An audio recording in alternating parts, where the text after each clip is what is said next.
έκτη Κυριακή του Λουκά, αδελφοί μου, δηλαδή των περικοπών από το Καθολικό Ευαγγέλιο που λαμβάνει η Εκκλησία μας.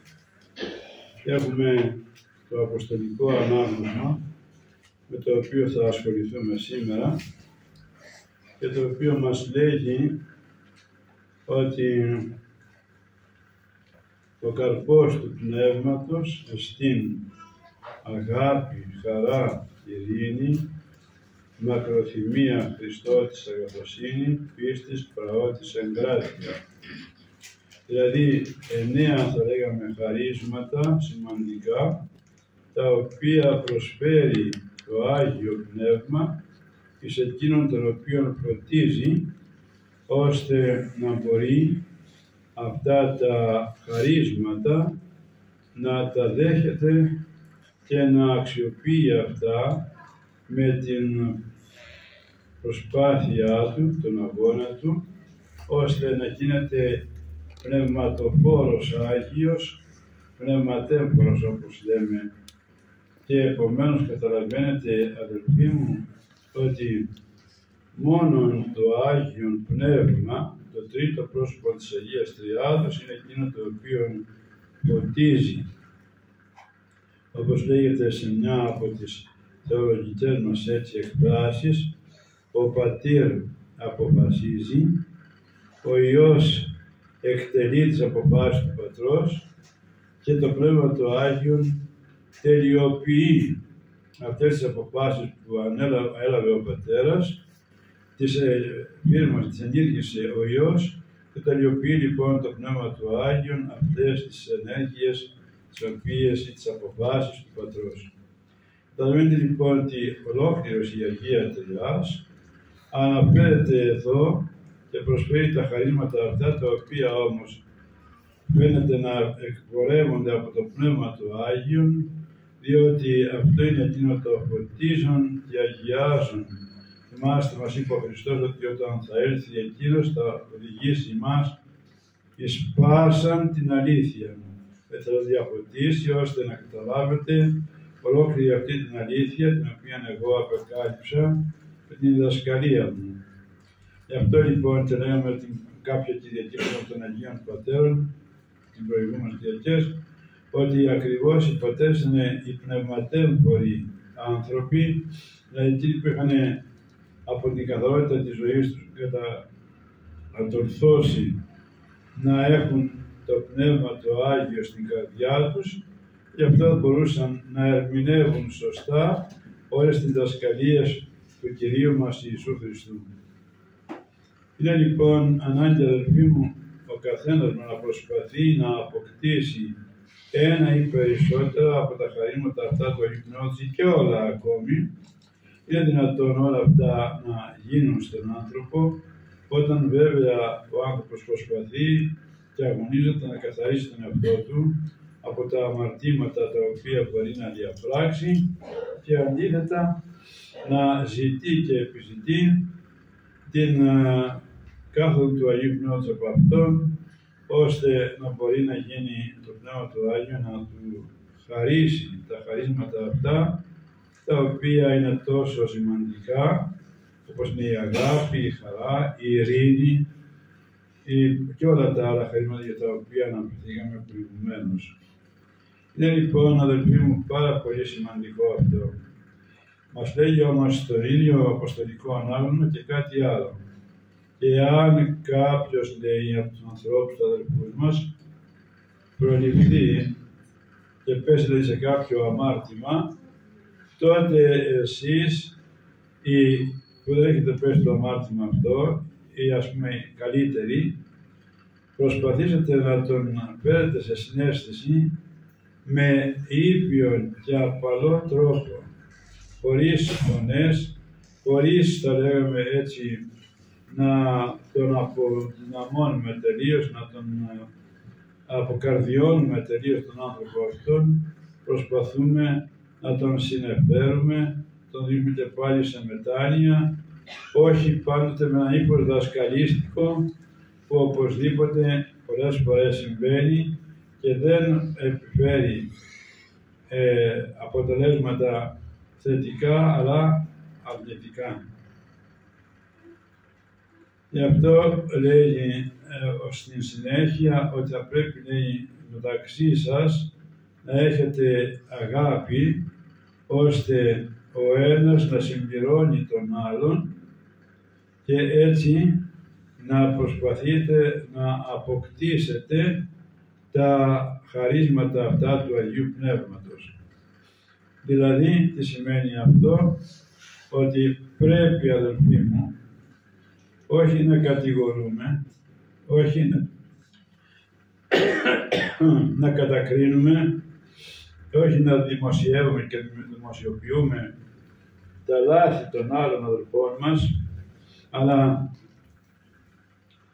γιατί, όπως λέει ο Άγιος Ιωάννης ο Χρυσόστομος, σε αυτό το πράγμα υστερεί εκείνος, σε κάποιο άλλο μπορεί να υστερείς εσύ, είσαι και σε κάποιο άλλο κτλ. Επομένως, αυτό το οποίο εσύ μπορείς και το αντιμετωπίζεις, με το κάπνισμα, ένα παράδειγμα.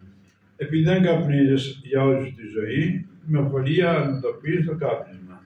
Αλλά ο άλλος ο οποίος καπνίζει, με πολλή δυσκολία θα μπορέσει να αντιμετωπίσει αυτό, διότι υπάρχει η έξιση, η συνήθεια δηλαδή, όπως και οποιοδήποτε άλλο αμάρτημα. Είναι πολύ περισσότερο κάποια άλλα αμαρτήματα, όπως είναι, ξέρω εγώ, τα ναρκωτικά ή κάποια άλλα αμαρτήματα τα οποία δημιουργούν εξάρτηση. Τα ναρκωτικά, είτε τα σωματικά ναρκωτικά, είτε τα ψυχοσωματικά ναρκωτικά, που είναι και αυτό το κινητό το οποίο πολλοί από εμάς κάθε όλη την ημέρα έχουν στο χέρι τους και συνέχεια ψάχνουν να βρουν μέσα, δεν ξέρω τι ψάχνουν να βρουν, ή απασχολούνται συνεχώς με το κινητό, με την πληροφόρηση, δεν ξέρω τι άλλο, ή και με άλλα που είναι το πιο ακόμη άσχημα και κάτω τα πράγματα.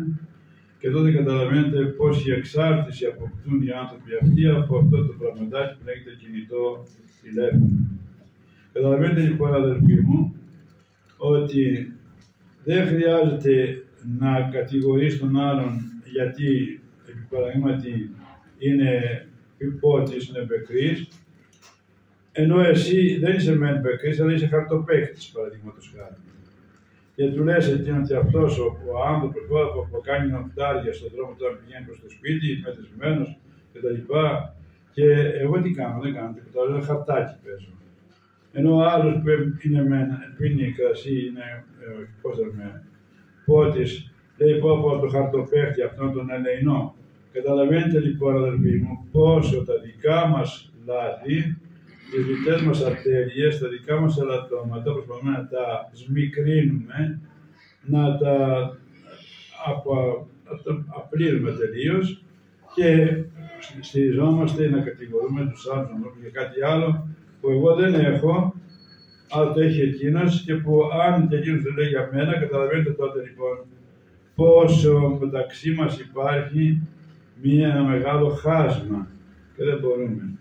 Για να αναπληρώσετε λοιπόν τελείως και για να εφαρμόσετε τελείως τον νόμο του Θεού, θα πρέπει ο καθένας μας να σκέπτεται και να καλύπτει τον άλλον στο αμάρτημά του, στο λάθος του, στην αδυναμία του, ώστε όλοι μαζί με ένα πνεύμα να προσπαθούμε να φτάσουμε στην χάρη του Θεού και να γίνουμε άνθρωποι που θα έχουμε δυνατότητα να αποκτήσουμε το Πνεύμα του Άγιο. Διότι, αδελφοί μου, δεν είναι κανείς χωρίς να έχει αμαρτήματα ή λάθη στη ζωή του και πάθη ακόμη. Λοιπόν, οι Άγιοι μας προσπαθούσαν με πολύ κόπο, με πολλά χρόνια προσπάθειας να αποκτήσουν αυτή την απάθεια. Όχι την απάθεια να είναι δηλαδή παχύδερμα, όπως λέμε απλώς, δηλαδή αδιάφοροι άνθρωποι, αλλά άνθρωποι που δεν θα είχαν πάθη. Καταλαβαίνετε λοιπόν, αδελφοί μου, ότι χρειάζεται να έχουμε αυτή την ευλογία από τον Θεό, να βλέπουμε όχι των άλλων τα λάθη και τα ελαττώματα, αλλά τα δικά μας ελαττώματα και να δικαιολογούμε τους άλλους ανθρώπους για τα δικά τους λάθη και ελαττώματα. Με αυτόν τον τρόπο μπορούμε να προχωρούμε πνευματικά, μας λέγει ο Απόστολος Παύλος στην προς Γαλάτας επιστολή, και να γινόμαστε, να μπορούμε τελείως να εκπληρώνουμε, να εφαρμόζουμε στη ζωή μας τον νόμο του Χριστού.